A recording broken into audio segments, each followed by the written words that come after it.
할렐루야. 오늘 수요일 저녁 예배 자리에 모인 여러분을 주님의 이름으로 축복합니다. 우리 다 같이 말씀 여호수아 4장 19절에서 24절 말씀, 여호수아 4장 19절에서 24절 말씀 교독하시겠습니다. 첫째 달 10일에 백성이 요단에서 올라와 여리고 동쪽 경계 길갈에 진침해 여호수아가 요단에서 가져온 그 12돌을 길갈에 세우고 이스라엘 자손들에게 말하여 이르되 후일에 너희의 자손들이 그들의 아버지에게 묻기를 이 돌들은 무슨 뜻이니까 하거든 너희는 너희의 자손들에게 알게 하여 이르기를 이스라엘이 마른 땅을 밟고 이 요단을 건넜음이라. 너희 하나님 여호와께서 요단물에 너희 앞에서 마르게 하사 너희를 건너게 하신 것이 너희 하나님 여호와께서 우리 앞에 홍해를 말리시고 우리를 건너게 하신가 같았나니 이는 땅의 모든 백성에게 여호와의 손이 강하신 것을 알게 하며 너희가 너희의 하나님 여호와를 항상 경외하게 하려 하심이라 하라. 아멘. 오늘 날씨 참 덥죠? 중간에 또 비가 오니까 더 우덕지근해요. 하여튼 이렇게 더운 날도 참 오랜만인 것 같아요. 아주 오래, 몇십 년 만에 오는 것 같습니다. 우리 서로 이렇게 인사할까요? 무더위에 안녕하신가요? 한 번 더 하죠. 복음 속에서도 말씀을 사모하여 나오신 성도님을 축복합니다 하면서요.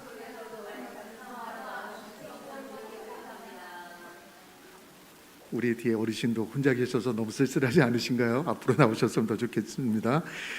오늘 설교 주제는 이 돌들은 무슨 뜻이니까입니다. 이 돌들은 무슨 뜻입니까? 오늘 본문 21절 말씀 다시 한번 읽어보겠습니다. 21절 말씀 시작. 이스라엘 자손들에게 말하여 이르되 후일에 너희의 자손들이 그들의 아버지에게 묻기를 이 돌들은 무슨 뜻이니까 하거든. 아멘.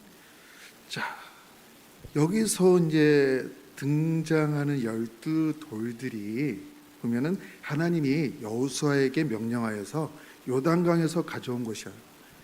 왜 하나님은 12개의 돌들을 요단강에서 가져오게 하셨을까요? 21절에서 너희 자손들이 그들의 아버지에게 물어보듯이 라고 이렇게 말하고 있죠. 지금 우린 하나님께 이 돌들이 무슨 뜻입니까? 하고 물어보아야 할 것 같습니다. 이 돌들이 도대체 무슨 뜻이에요? 하나님 하면서요. 그래서 하나님이 12돌을 통해서 하시려는 말씀을 오늘 4가지로 살펴보고자 합니다. 첫 번째는 기억하라는 것입니다. 기억하라는 것. 무엇을 기억해야 할까요? 그렇습니다. 이스라엘 백성이 요단강을 건너게 하기 위해서 하나님이 큰 기적을 행하시고 그들의 목전에서 보여주시는 것이었습니다. 이전에 모세 때에도 마찬가지였죠. 모세 때도 홍해의 기적을 일으켜 주셨고 행하셨어요. 모세와 이스라엘 백성은 애굽의 군대가 쫓아올 때 홍해가 가로막혀 있었고 정말 이제는 죽을 수밖에 없는 인생들이었습니다. 하나님은 이스라엘 백성 앞에서 홍해를 가르시고 마른 땅으로 걸어가게 하셨어요. 그리고 애굽의 군대를 물리쳐 주십니다. 그 자리에서 이스라엘 백성들은 하나님을 찬양하며 노래합니다. 뭐라고 찬양하냐면요, 출애굽기 15장 2절 말씀 한번 볼까요? 다 같이 한 목소리로 한번 정말 이스라엘 백성이 홍해의 기적에서 정말 그 기쁨의 느낌을 한번 다 같이 한번 크게 한번 읽어볼까요? 시작. 여호와는 나의 힘이요 노래시며 나의 왕이시로다. 그는 나의 하나님이시니 내가 그를 찬송할 것이요 내 아버지의 하나님이시니 내가 그를 높이리로다. 아멘. 아멘. 홍해의 그 사건들을 통해서 이스라엘 백성은 정말 하나님에게 영광과 찬양을 높여드렸어요. 정말 대단한 일이 앞에서 펼쳐졌잖아요. 이대로 갔으면 너무나 좋았을 텐데. 네, 정말 좋았을 텐데. 계속 가볼까요? 그렇지만 이제 이스라엘 백성들은요, 광야로 들어가잖아요. 한 사흘 지났어요. 사흘 지나서 마라라는 우물에 닫아들게 되죠. 정말 쓴물, 마실 수 없는 물에 딱 닫으니까 불평을 시작하죠. 왜 우리를 여기까지 꼬여서 우리 여기서 목말라 죽게 하냐 하면서, 그렇게 하나님의 기적을 눈앞에서 봤던 사람들이 단 며칠 사이에 하나님 어디 갔는지 잊어버리고 말아요. 정말 대단한 사람들이에요. 애굽의 군대를 홍해에서 물리쳐 주시고 그들에게 구원을 선포하셨고, 하여튼 그 하나님을 단지 사흘 만에 잊어버린다는 것이죠. 그것뿐이 아니에요. 45일쯤 지나가지고요, 신 광야에 도착을 합니다. 여기까지 가니까 이제 먹을 게 좀 떨어졌는지 이제는 먹을 게 없다고 불평을 해요. 우리가 지난번에 제 설교 때 한 번 했었죠. 먹을 게 없으니까 이제는 애굽에 갔으면은 거기서는 고기도 있고 뭐 하여튼 주인상에서 떨어지는 것들이 너무나 많은데, 부추도 있고 뭐 이것저것 있다. 차라리 애굽으로 돌아갔으면 좋겠다. 하나님께서 애굽에서 이스라엘 백성을 빼주신 이유는 그들의 그 고통과 그 소리를 들으시고 거기서 건져주셨고 생명의 구원의 길을 열어주셨는데, 그들은 또 잊어버리고 말아요. 눈앞에 있는 문제만 보고, 눈앞에 당장에 뭔가 해결할 수 없는 문제가 눈앞에 닥치면 너무나 그냥 잊어버리고 하나님 어디 있는지 그냥 계속 불평만 하고 있어요. 정말 정점을 찍는 사건이 하나 있죠. 12명의 그 정탐꾼 갈렙과 여호수아가, 그리고 나머지 10명들 가나안 땅을 두루 살펴보고 너무나 좋은 것들, 정말 하나님이 약속하신 젓갈 끓이는 그 땅을 딱 보고 왔어요. 그리고 갈렙과 여호수아는 정말 긍정적인, 정말 저기는 우리 땅이다, 하나님께서 주신 땅이다라고 말하고 있지만 이스라엘 백성은 그 소리를 듣지 않아요. 그리고 나머지 10명의 소리만 듣습니다. 거기에는 안악 자손이 있고 우리는 그들에게 메뚜기와 같은 존재다. 당장 눈앞에 있는 문제만 보고 있는 것이죠. 그러면서 하나님을 외면하고 있습니다. 하나님을 잊어버리고 있습니다. 우리는 현실의 문제 앞에서 완전히 무너지고 마는 것이죠. 그들은 또 하나님이 이전까지 행하셨던 그 놀라운 일들을 잊어버리고 맙니다. 하나님을 원망하기 시작하는 것이죠. 민수기 14장 1절에서 3절에 보면 어떻게 원망하고 있는지 빨리 들어주시는데요. 같이 한번 읽어보겠습니다. 자, 1절부터 시작. 온 회중이 소리를 높여 부르짖으며 백성이 밤새도록 통곡하였더라. 이스라엘 자손이 다 모세와 아론을 원망하며 온 회중이 그들에게 이르되 우리가 애굽 땅에서 죽었거나 이 광야에서 죽었으면 좋았을 것을 어찌하여 여호와가 우리를 그 땅으로 인도하여 칼에 쓰러지게 하려 하는가. 우리의 처자가 사로잡히리니 애굽으로 돌아가는 것이 낫지 아니하냐. 아멘. 정말 대단한 사람들이에요. 그렇죠? 정말 그 하나님의 기적 눈앞에서 봤던 사람들이 눈앞에 문제만 딱 닥치면은 하나님이 어디 있는지 찾지를 못하고 있죠. 이들은 밤새도록 통곡했다고 합니다. 정말 밤새도록. 이 통곡은 기쁨의 통곡이 아니라 좌절의 통곡이었던 거죠. 자신들이 처한 현실 속에서 하나님이 향하셨던 일을 잊고 말았던 것입니다. 그리고 입으로 저주를 내뱉고 맙니다. 그들이 내뱉은 모든 말들은 하나님은 들으시고 계셨습니다. 그리고 그것을 다시 되돌려주고 있었습니다. 이스라엘 백성은 2절에서 그들이 했던 불평대로 광야에서 40년을 떠돌다가 죽게 됩니다. 약속의 땅으로 들어갈 수 없게 됩니다. 이들은 철저히 하나님이 그들 앞에서 행하셨던 기적과 능력을 보았음에도 그 열광과 찬양의 시간이 지나면서 하나님이 행하셨던 능력, 그 영광을 잊어버렸던 것이죠. 눈앞에 있는 문제만 바라보고 있을 뿐이었던 거죠. 그렇습니다. 문제를 바라보고 있으면 우리는 영적인 장님이 되고 맙니다. 하나님이 보이지 않고 세상의 것들만이 주변에 가득 차 있게 되는 것이죠. 이렇게 하나님을 잊게 되면 그곳이 바로 지옥과 같은 곳이 될 것입니다. 그래서 이스라엘은 밤새 통곡하고 있는 것입니다. 지금 자신들이 처한 상황이 하나의 지옥과 같은 것인 것이죠. 이제 요단강을 건너기 전에 하나님은 지금 여호수아에게 명령하고 계십니다. 12개의 돌을 그들이 건너는 요단강 마른 땅에서 각 지파의 수대로 12개를 가져가라고 하십니다. 요단강을 마르게 하시고 건너게 하신 하나님의 능력과 영광을 이스라엘 백성이 다시는 잊지 않게끔 하고자 하시는 하나님의 숨은 의도가 숨어 있는 것이었습니다. 그 출애굽했던 1세대가 실수했던 잘못을 다시는 반복하지 않도록 말이죠. 홍해를 건너면서 이스라엘 백성에게 구원의 선포가 이루어졌다면 이젠 요단강을 건너는 것은 새로운 땅, 그들의 조상 아브라함 때부터 약속했던 젖과 꿀이 흐르는 땅 가나안로의 입성을 의미합니다. 언약의 성취를 향해서 나아가는 것이죠. 그렇게 광야 40년 동안 그들은 1세대가 범했던 그 잘못을 철저히 회개하고 새로운 비전을 가지고 나아가는 것입니다. 그리고 그 모든 일에 그들이 한 것은 하나도 없음을 오직 하나님이 그들 앞에서 기적과 능력을 행하셨음을 기억하게 하는 것, 이것이 바로 12돌을 요단강에서 가져온 이유인 것입니다. 하나님이 하신 일을 기억한다는 것은 단순히 과거를 떠올리는 것이 아니라 하나님의 언약과 구원의 역사를 현재 삶 속에서 다시 붙잡는 것입니다. 그렇기에 우리의 삶 속에서 여전히 기억되어야 하는 것입니다. 두 번째는 가르치고 전달하는 것입니다. 오늘 본문 말씀 21절에서 22절 말씀을 같이 읽어볼까요? 시작.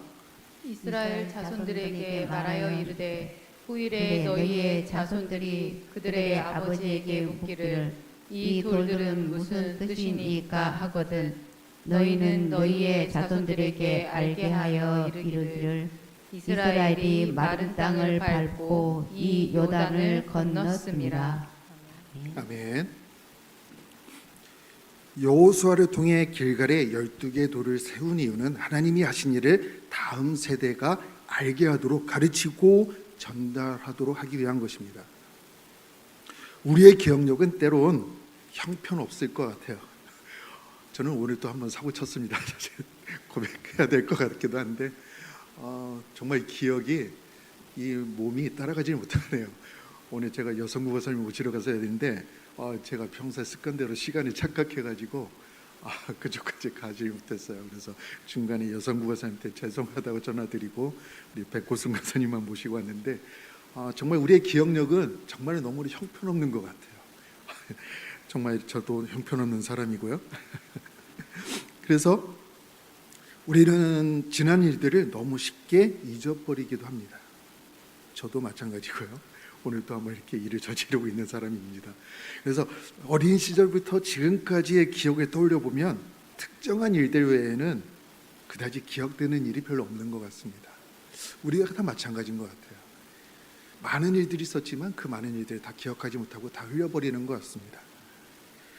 에덴에서 쫓겨난 아담과 하와 이후로 사람들은 하나님을 너무 쉽게 잊어버리고 말았습니다. 그리고 하나님이 없는 생활을 하기 시작한 것이죠. 그러나 하나님이 간섭하시는 사건이 있을 때만 반짝 하나님을 의지하기도 하지만 시간이 지나면 다시 하나님이 어디 있는지 생각하지도 않고 그냥 하나님이 없는 생활에 만족하고 살아갈 뿐입니다.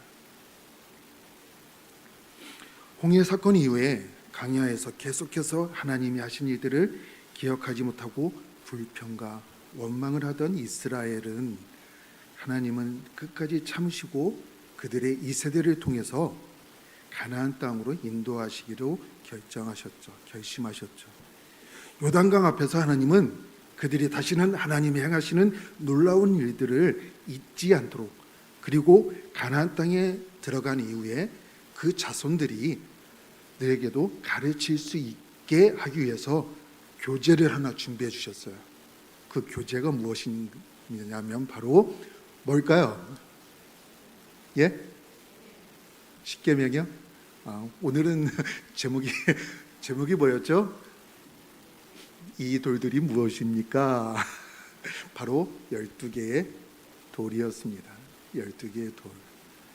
자손들이 이것을 보고 이 쌓아놓은 길갈에 쌓아놓은 돌을 보고 이것이 무엇입니까? 이렇게 물어보면 너희는 이렇게 대답하라는 것입니다. 그게 뭐냐면 그 하나님이 요단강에서 행하셨던 영광과 능력의 일들을 들려주고 하나님의 계획하신 구원과 언약의 성취가 어떻게 이루어졌는지를 알려주고 그것을 다음 세대에 이어가게 하도록 하셨던 것입니다. 하나님의 놀라운 숨어진 계획이 그 12돌 사이에 숨어있던 것이죠. 또한 하나님은 이스라엘 백성이 보고 들은 것을 정확하게 전달하고 가르치도록 시청각 효과도 사용하셨어요. 어떤 일이었냐면 그것은 제사장들이 언약궤를 메고 요단강으로 이렇게 나아갈 때 하나님께서 말했어요. 백성들은 2000규빗 정도 떨어져서 이렇게 쫓아가게 하셨어요. 2000규빗 하면은 한 대충 한 900m, 그래서 한 1km 요 정도 되는 거리예요. 딱 계산해 보니까 저희 교회에서 여기 쿠팡 지금 불난데 있잖아요. 물리센터 그 정도까지의 거리더라고요. 딱 보니까 우리가 이렇게 육안으로 보면 쿠팡 물리센터가 잘 보이잖아요. 그러니까 백성들이 그 제사장들이 언약궤를 메고 요단강을 건너갈 때 그거를 잘 지켜보게, 하나님이 어떤 일을 행하시는지를 잘 지켜보면서 그 일의 증인이 되게 하셨던 겁니다.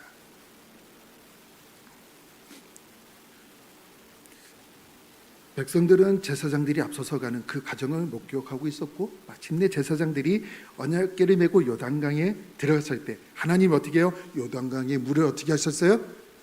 홍해는 가리셨지만 요단강은 어떻게 해요? 예? 뭐야? 그냥 칼로 물 베듯이요? 맞아요. 물에 딱 그치셨어요. 그냥 딱 그치셨어요. 그 당시가 요단의 어떤 그 수확식이라 물이 넘쳐났다고 했어요. 물이 많다고 했었는데 그 넘쳐났던 물에 딱 끝이셨어요. 딱 끊으셨어요. 그 일을 바라보게 하셨던 거죠. 이스라엘 백성들은 이것을 목격하고 그 일의 증인이 되게 하시는 것이었습니다. 그리고 그들의 마음속에 하나님이 하셨음을 더 확증하게 하셨던 것이죠. 그렇기에 구원은 전적으로 하나님의 계획 안에 있음을 알게 하시고 이것을 전하며 가르치게 하는 것입니다.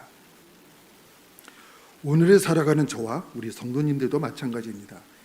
하나님이 세상을 이처럼 사랑하사 독생자를 보내주시고 십자가에 못 박혀 죽으시고 사흘 만에 죽은 자 가운데서 살아나게 하심으로 부활의 첫 열매가 되어주셨던 우리에게 영원한 구원의 문을 열어주시고 기다리고 계심을 기억하고 이를 자녀들에게 이어갈 수 있도록 가르치고 전달해 주어야 하는 것입니다. 세 번째는 믿음의 공동체를 세워가야 하는 것입니다. 여기서 12개의 돌은 이스라엘의 12지파를 의미하고 있습니다. 즉 하나님의 구원 계획에는 이스라엘의 모든 백성을 포함하고 있는 것입니다.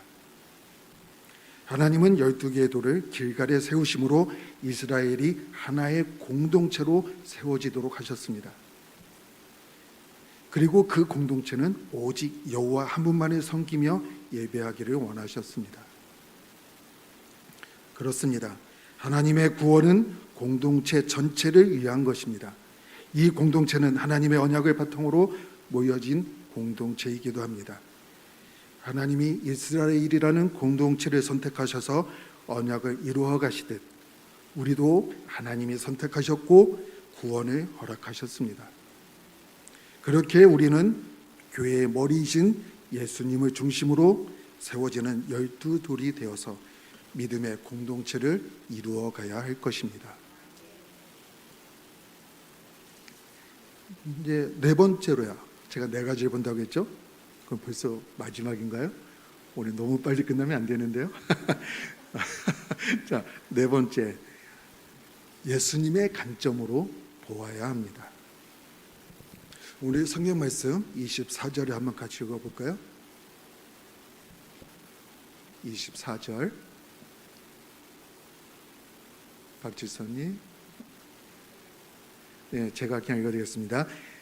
이는 땅의 모든 백성에게 여호와의 손이 강하신 것을 알게 하며 너희가 너희 하나님 여호와를 항상 경외하게 하려 하심이라 하라. 아멘. 예. 말씀을 이렇게 준비하면서요, 내가 교회를 위해서 세운 12돌들이 뭐가 있을까 이렇게 좀 생각을 해봤어요. 나는 12돌이 뭐가 있을까 이렇게 곰곰이 생각해 보다 보니까 여러 가지가 떠오르더라고요. 뭐 교회 곳곳에서 막 필요한 부분들이 있으면 살피고 섬기고 봉사하고 뭐 여러 직분들을 이제 성도에서 집사에서 권사에서 이제 전도사까지 우리가 여러 직분들 통해서 그 직분에 또 다른 많은 일들을 하게 하시고 뭐 헌금을 드리게 하시고 하면서 이런저런 일들을 돌아보도 이렇게 생각하다 보니까 이것이 어떻게 보면 이건 전적으로 나의 위만 드러내는 그런 것들이었더라고요. 이거는 하나님이 말하는 12돌이 아니더라고요.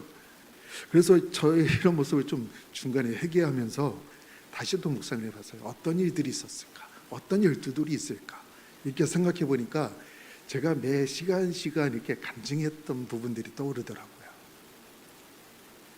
저의 어린 시절, 그 암흑각 같은 어린 시절 생활에서 대학교를 가고 대학교에서 처음으로 하나님의 살아계심을 인정하고 예수님을 나의 하나님으로 나의 구주로 영접할 수 있도록 등대지기를 보내주셨던 일이 그 첫 번째 돌이었던 것 같고요.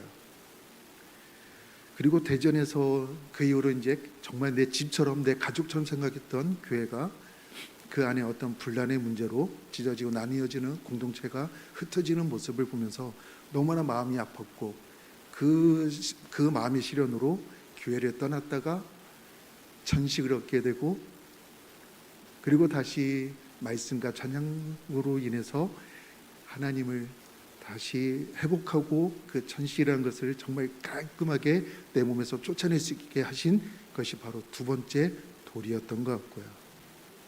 그리고 마지막에 지난번이었죠. 경제적으로 참 머리가 계산은 정말 빠른 사람이다 보니까 정말 모든 집안의 모든 경제적인 부분들이 머릿속에서 다 이렇게 있다 보니까 너무나 경제적으로 힘들었던 것 같아요. 항상 그런 부분들이 원한 돈 속에서 써야 될 것들은 계속 늘어나고 있고 이러다 보니까 정말 그 안에서 하나님을 인정하지 못했던 삶이었지만 정말 신학을 시작하면서 하나하나 하나님께서 채워주셨던 일들을 다시 떠오르게 하시면서 그 모든 일에 하나님께서 하고 계셨음을 또한 인정하게 하시는 것, 이것이 바로 세 번째 돌이었던 것 같습니다. 그래서 갑자기 이제 그 생각됐던 이게 말씀이 하나 있더라고요. 마태복음 6장 31절, 32절. 다 같이 한번 읽어볼까요? 시작. 그러므로 염려하여 이르기를 무엇을 먹을까, 무엇을 마실까, 무엇을 입을까 하지 말라. 이는 다 이방인들이 구하는 것이라. 너희 하늘 아버지께서 이 모든 것이 너희에게 있어야 할 줄을 아시느니라. 아멘. 하나님은 적당한 시기에 물된 동산같이 채워주시고 공급하시는 역사를 저에게 베풀어 주셨고 우리 성도님들에게도 베풀어 줄 줄 믿습니다. 그렇지만 그것이 내 개인적 위를 드러내는 것이 아니라 그 안에서 역사하시는 하나님의 영광의 도를 드러내게 하시는 일임을 또한 믿어야 할 줄 믿습니다. 아멘. 그렇게 예수님이 베풀어 주신 십자가 복음만이 우리가 물려주어야 할 유일한 유산임을 또한 믿어야 할 것입니다. 하나님이 땅의 모든 백성과 함께 하시며 우리를 구원으로 이끄시기 위해서 하시는 모든 일들이 이 12돌임을 기억하며 여호와를 항상 경외하는 믿음의 공동체를 이루어가는 저와 성도님이 되기를 소망합니다. 끝날 것 같은데 아니죠. 자, 몇 장 더 준비되어 있었습니다. 우리 사진을 한번 좀 같이 볼까요? 좀 재밌게. 우리 그 입구에 있는 화단에 있는 교회 머릿돌이죠. 하나님 사랑, 이웃 사랑. 그 밑에 그 푸른사랑 교회 그 숫자가 보이나요?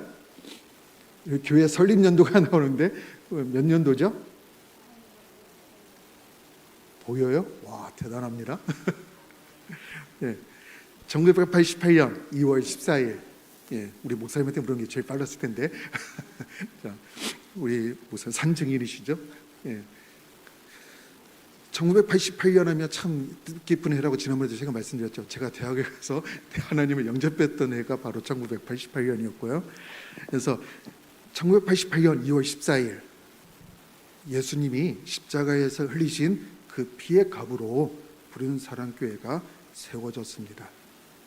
그리고 지금까지 38년의 기간 동안 우리 담임 목사님이 교회와 우리 성도님들과 함께하면서 수많은 일들이 있었을 것입니다.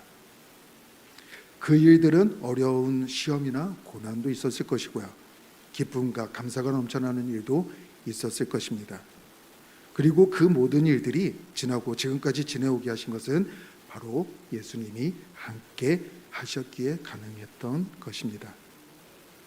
우리는 이 모든 일들을 기억하고 다음 세대인 우리 자녀들에게 전달해 주어야 합니다.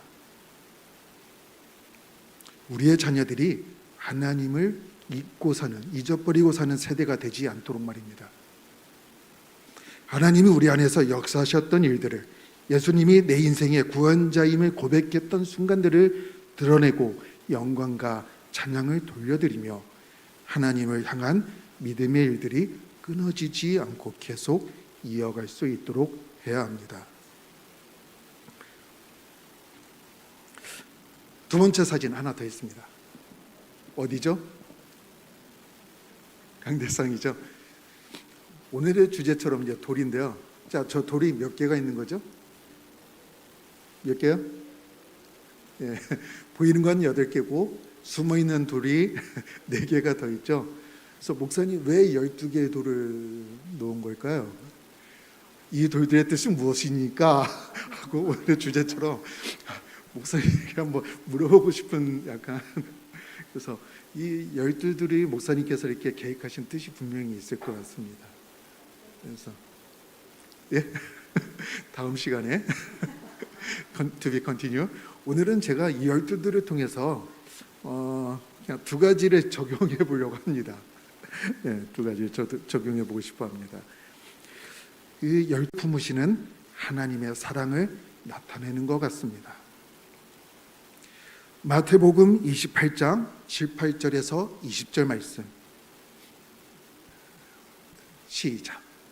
예수께서 나와 말씀하여 이르시되 하늘과 땅의 모든 권세를 내게 주셨으니 그러므로 너희는 가서 모든 민족을 제자로 삼아 아버지와 아들과 성령의 이름으로 세례를 베풀고 내가 너희에게 분부한 모든 것을 가르쳐 지키게 하라. 볼지어다 내가 세상 끝날까지 너희와 항상 함께 있으리라 하시니라. 아멘. 하나님은 세상 끝날까지 우리와 함께 하십니다. 이스라엘 백성이 요단강 앞에서 12돌을 세우고 그걸 통해서 언약하시고 그것을 세우셨던 것처럼 오늘 우리에게도 끝날까지 같이 하신다는 언약의 증표를 보여주고 계십니다. 말씀으로 계획하고 계시는 거죠. 우리는 교회 안에서 머물러 있으면 안 됩니다.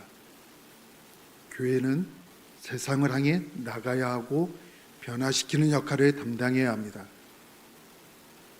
그것이 단순히 선교로만 제한하는 것이 아니라 우리 가정, 우리 이웃, 우리 학교, 우리 직장, 우리가 살아가는 모든 곳이 하나님의 선교의 장이 되어야 합니다. 하나님의 말씀이 필요한 곳, 예수님의 사랑이 필요한 곳, 그곳이 바로 세상인 것입니다. 세상 끝날까지 하나님의 말씀이 필요한 그곳 끝까지 우리는 하나님을 위해서 예수님을 위해서 나아가야 할 것입니다. 마지막 머릿돌, 아까 우리 교회 머릿돌의 글처럼 하나님 사랑, 이웃 사랑을 실천하며 그리스도의 복음을 위해 힘쓰는 우리 부른사랑교회 성도님들이 되시기를 주님의 이름으로 축복합니다. 아멘. 기도하겠습니다. 할렐루야. 하나님, 저희를 대초부터 계획 가운데서 구원하시고자 하셔서 저희를 붙잡아 주셨고 교회로 인도하여 주셨고 예수님을 인정하게 하시고 하나님을 바라보게 하시니 감사합니다. 내 삶에 들어와서 나를 통해서 우리를 통해서 하셨던 주님의 놀라운 역사들을 우리가 우리로 끝나는 것이 아니라 우리 자손과 우리의 모든 사람과 우리가 접하는 모든 이들에게 전할 수 있는 그 모든 것들이 전달될 수 있는 모든 것들이 전수될 수 있는 우리의 믿음을 지켜 주시옵소서. 늘 하나님을 사랑한다 말하는 것이 아니라 하나님의 사랑을 실천하는 저희들이 되게 하여 주시옵소서. 주님의 복음을 전하는 주님의 제 마지막 날까지 주님을 위해서 힘쓰는 저희들이 되게 하여 주시옵소서. 우리 푸른 사랑교회를 통해서 하나님이 계획하신 일들을 펼쳐지게 하여 주시옵소서. 또한 땅끝 교회와 같이 되어 땅끝까지 이루어지는 그 일들을 이루어지게 하여